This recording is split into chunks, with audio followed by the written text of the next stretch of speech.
Assalamualaikum warahmatullahi wabarakatuh. Di sini perkenalkan, nama saya Lintang Ranggadani Arizona, NBI 14619002119. Di sini saya akan mempresentasikan tugas kelompok, yaitu laporan progres ITS, pembuatan compiler untuk mengubah bahasa LISP ke bahasa C menggunakan Python. Nah, di sini anggota saya ada Soebul Wafa, Muhammad Arif, dan saya Lintang. Untuk tahapan kompilasinya ada 4, yaitu analisis leksikal, sintaksis, semantik, dan code generation.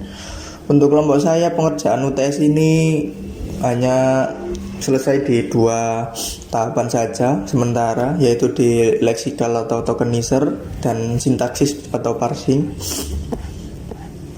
Oke, untuk progresnya di sini yang pertama saya akan menjelaskan tentang apa itu analisa leksikal atau tokenizer. Jadi untuk definisinya sendiri, yaitu sebuah proses yang mendahului parsing sebuah rangkaian karakter yang menerima masukan serangkaian karakter seperti dalam dokumen, plain text atau source codes, dan menghasilkan deretan simbol yang masing-masing dinamakan token. Proses parsing akan lebih mudah dilakukan bila inputnya sudah berupa token. Nah, dalam analisis leksikal ini terdapat ada 2 tahap, yaitu yang pertama adalah pemindaian atau scanning. Untuk bagaimana cara scanningnya? Yang pertama ialah scanner biasanya dibuat berdasarkan prinsip finite state machine dengan jumlah keadaan terbatas. Nah, pada tahap ini scanner akan membaca input karakter ke karakter, mengubah keadaannya sendiri berdasarkan karakter yang tengah dibaca. Setiap kondisi final akan dicatat bersama dengan lokasi input.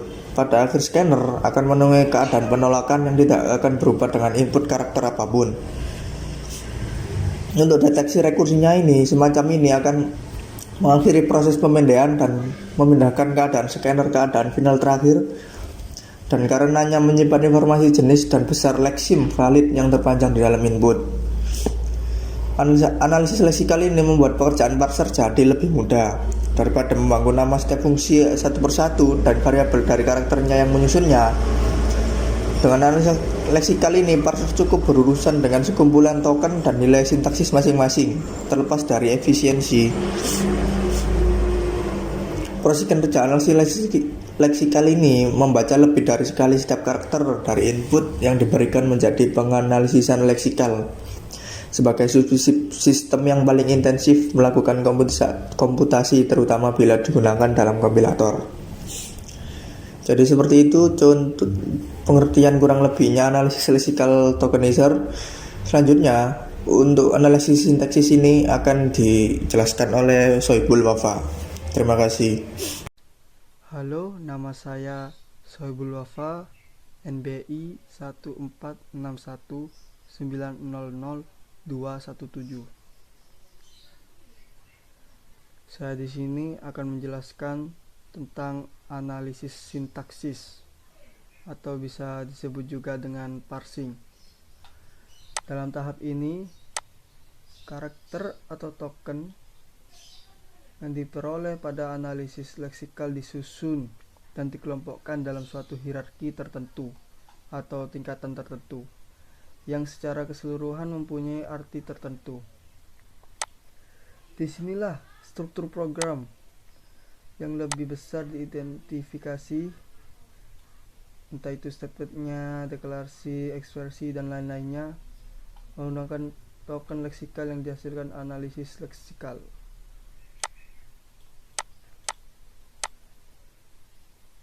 Analisis sintaktik selalu bekerja bergantian dengan analisis semantik. Pertama-tama, analisis sintaktik mengidentifikasikan urutan token leksikal seperti ekspresi, statement, dan lain-lainnya. Kemudian analisis semantik dipanggil untuk proses unit ini. Untuk fungsinya, sintaktik adalah menghasilkan pohon sintaks program sumber yang didefinisi grammar. Simbol terminal pohon sintaks adalah token-token yang dihasilkan scanner.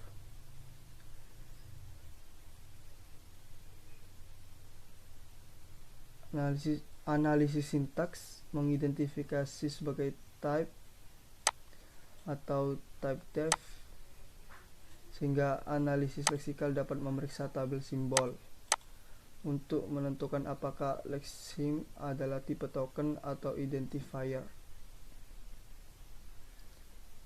Untuk source code-nya akan dijelaskan oleh rekan saya.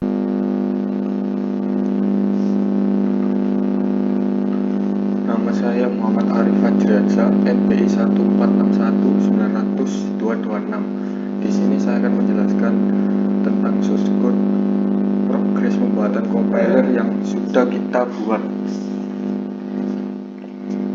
Rencananya kita itu akan membuat sebuah compiler untuk mentranslate bahasa LISP ke bahasa C dengan inputan seperti ini, dan nantinya akan menghasilkan output seperti ini. Sebelum kita ke source code-nya, ada 3 bagian untuk sebuah compiler yang kita buat nantinya. Pertama ada parsing, dalamnya terdapat lexical analysis atau tokenization, ada syntax analysis atau parsing, terus ada transformation atau semantic analysis, terus ada sebuah code generation atau pembangkit kode. Oke, kita masuk ke source code-nya. Di sini ada fungsi tokenizer untuk menerima inputan awal atau input expression ini.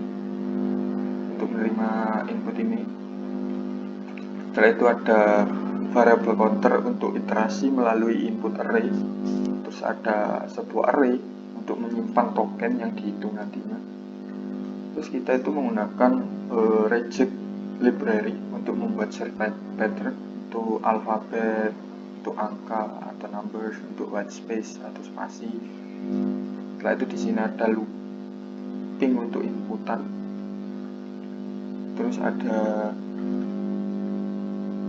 track position untuk men-track posisinya.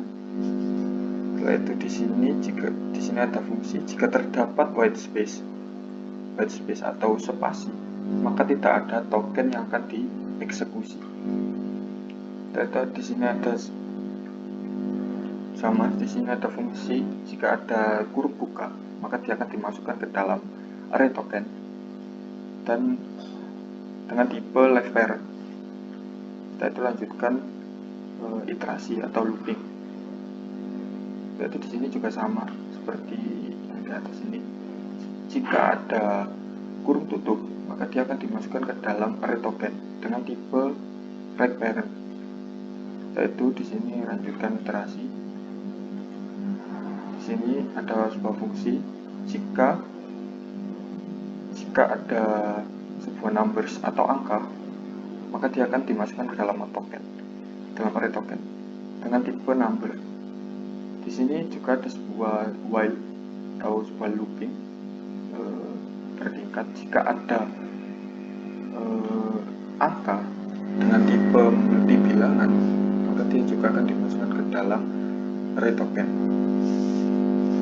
Dan lanjut, di sini juga ada sebuah fungsi jika ada sebuah input alfabet, maka dia akan dimasukkan ke dalam array token dengan tipe 6. Di sini juga ada sebuah while, sebuah looping jika ada alfabet yang bersifat multi-char, maka akan dimasukkan ke dalam array token. Lanjut, di sini ada sebuah error handler jika terdapat inputan yang tidak diketahui, maka error. Setelah itu lanjut, di sini ada sebuah fungsi parser, yaitu fungsi lanjutan dari tokenizer, yaitu tadi itu analisis leksikal, dan sekarang fungsi parser untuk analisis sintaks. Di sini fungsinya itu untuk membuat pohon sintaks abstrak. Di sini ada token ini itu diambil dari fungsi sebelumnya, yaitu analis leksikal ini. Setelah itu di sini ada variable global current untuk melacak posisi saat melakukan iterasi. Setelah itu di sini ada fungsi wall. Fungsi wall itu untuk membuat pohon sintaks abstrak atau ASD.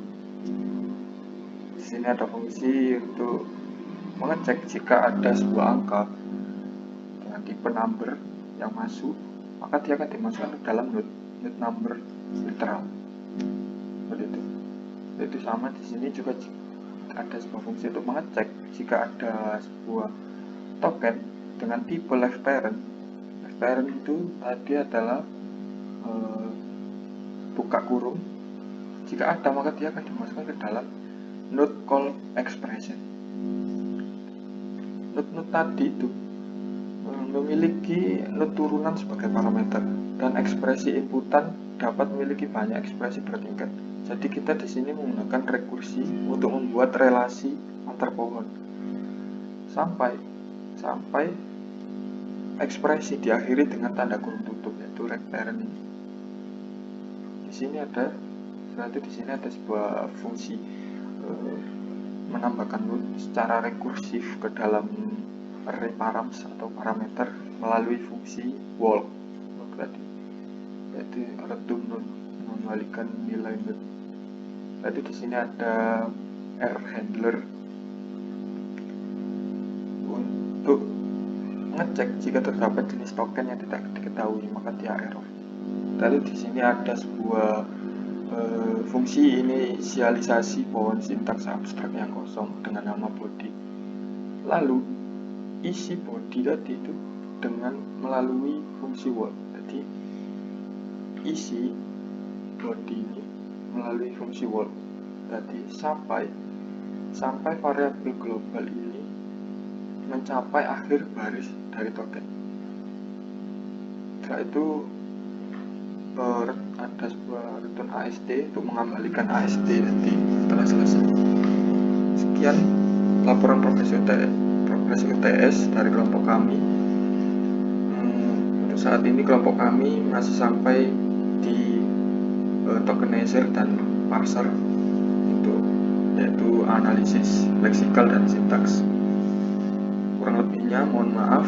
Wassalamualaikum warahmatullahi wabarakatuh.